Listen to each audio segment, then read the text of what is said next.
Burma coup resistance notes September 25, 2022. A former regime helicopter pilot who joined the resistance shed light on the two-helicopter attack on a school in Letyetkone, Sagaing Region on September 16.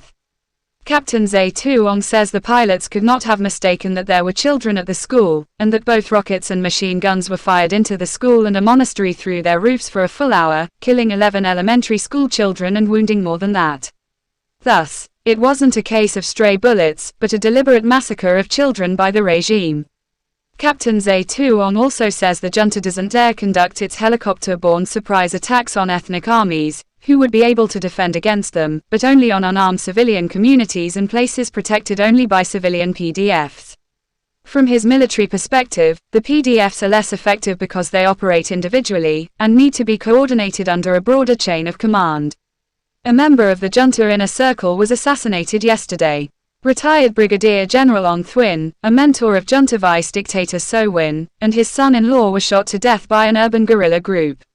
The deaths won't cripple the regime, but they do show the generals that there is no safety even for the most senior of them in their power strongholds. The victim was a proponent of the coup. Junta dictator Min Aung Hlaing has postponed a domestic trip to the Payan U Lawin military training academy out of fears for his safety. Ethnic regions. Karen Army Brigades 2 and 3 fought the junta today in Ta Vu District Thandaungi Township on Burmese maps and Klay Wi 2 District Kyaukgi on Burmese maps respectively. 2 junta troops were killed in Klay Wi 2. In Bait Tavoy District Tananthari Region on Burmese maps, 5 junta trucks coming from Dawei were bombed in Yipu Township yesterday, killing 5 troops. In Korthule Mutraw District Papoon Township on Burmese maps, Karen Army Brigade 5 blew up a junta truck and killed 2 troops yesterday, and also attacked junta troops in DTA Korki village in Dwello Township, killing 3 more of the foreign troops. The Karen Army arrested a junta major who was caught at a checkpoint in Korthule Duplaya District Kyansegyi Township on Burmese maps yesterday carrying weapons and junta army communications equipment. He is being held as a prisoner of war, and the Karen Army will use the weapons and equipment. In Korthule Karen Nation Paran District, junta proxy BGF troops continue to fire mortars into civilian farming communities. Yesterday their shelling wounded a mother and child and a 16-year-old girl. At first the BGF prevented any of them from going for medical treatment, but then allowed the mother to go, on condition that she not tell anyone about it. In Karenni area, the Battle of Mobi continued again all day yesterday, and the Karenni Defense Forces are reporting 5 of their fighters killed, while junta casualties aren't known.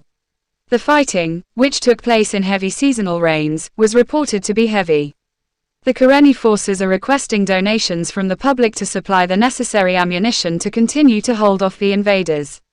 Further south in Dimorso Township, the Karenni forces battled junta troops in Kautpalor village yesterday, suffering 5 injuries. Again, junta casualties aren't known. In Arakan State, as junta troops are driven back by the Arakan Army in Mongdor and Rathedown townships, it is assaulting civilians in Butherdown Township. Yesterday it fired mortars into a Muslim community, killing a 7-year-old boy and causing 300 residents to flee. Troops who invaded the village stabbed a man in the head. Junta army desertions. Junta troops are starting to cross the front lines in droves in northern Arakan State and southern Chin State, and surrender to the Arakan Army. Local reports say 38 crossed over in one day recently.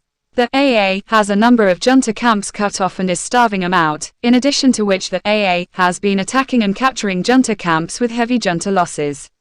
Defectors say surrender is the only way to survive. In Yangon, 11 junta Navy personnel deserted their base in Thanlin Township with their weapons yesterday. The junta cordoned off and sealed the entire township and is searching for the deserters. In Korthule Bait Tavoy District Tananthari Region on Burmese maps, 3 troops have left the duty station at the Kyaukmatown Police Barracks in Dawei Township in the past few days. Meanwhile in Korthule Duplaya District, a junta sergeant from among the forces fighting against the Karen Cobra Battalion along the Mwadi War Lay Road defected to the Karen Army yesterday and has reached safety. He said many soldiers want to defect and are only waiting for an opportunity to get away. Junta Scorched Earth Village Terrorism Campaign. A junta terror squad fired on Thangyi village in Wetlet Township today, injuring about 30 residents, killing livestock, and burning down the village. It was another surprise attack that trapped people before they could flee. This was in retaliation for a roadside bombing of 2 junta vehicles in the same area earlier today, which killed about 15 troops. In Sagaing township of Sagaing Region, another junta terror squad invaded Ushitpur and Letyetkone villages yesterday, setting them on fire and murdering a resident. Troops are also kidnapping residents as hostages, but the number isn't given. People's Defense Forces (PDFs). A PDF in Magway region that specializes in gun manufacture says it will start supplying weapons monthly to sister PDF groups in the region. The number to be supplied isn't specified, but it depends on the contributions they receive. In Sagaing region, the junta troops and Pyu Sorhati thugs who have been attacking villages in Kirnu township were counter-attacked by 10 PDF groups yesterday in Inpa village. The PDFs dropped drone bombs, planted landmines, fired small arms, and shot mitral cannons made from the pipes of sabotaged mobile communications towers of the junta-owned mile network. In all, 19 junta troops were killed in Kirnu yesterday. Likewise in Tants township, PDFs counter-attacked a junta Pyu Sorhati terror squad that was burning Inner, Thessa, and Hingepyordor villages yesterday, firing weapons and planting landmines. 4 junta troops were killed by landmines, but casualties from the gunfight aren't known. In Tamu township, local PDFs counter-attacked more junta troops assaulting civilian villages, and killed 15 junta troops, according to the PDFs.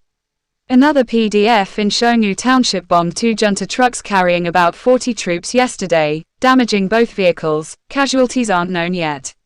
In liberated Gangor township of Magway region, the revolutionary township government is raising and contributing funds and food for the 8 local villages that have been destroyed by junta terrorist attacks. The refugees are suffering food shortages. Urban warfare. In Yangon, 14 youths in a junta detention center killed a guard and escaped last night. The entire township of Thanlin has been sealed off as junta troops search for these 14 youths as well as the 11 Navy deserters from yesterday. In Mandalay, an urban PDF has claimed responsibility for a grenade attack at a police station that wounded 3 junta police on September 23. Political. In Irrawaddy region, which is part of Burma's rice belt, the junta is trying to force farmers to plant sunflower instead of rice, so it can sell the sunflower to raise the cash it is desperately short of. This, while Burma is experiencing a deepening food shortage caused by economic mismanagement and the widespread destruction of farming communities in Sagaing and Magway regions. The American government is trying to mobilize greater international pressure on the illegal regime in Burma. In addition to a proposed resolution in the UN Security Council, which is likely to be vetoed by Russia and China, he urges other governments not to lend any credibility to sham elections called by the junta for 2023, saying there is no chance that they could be legitimate given that the regime controls less than half of Burma. America stopped short of sanctioning Burma's oil and gas industry, however, because of objections from Thailand, a key regional ally of the USA and the largest customer of Burma's fossil fuels industry.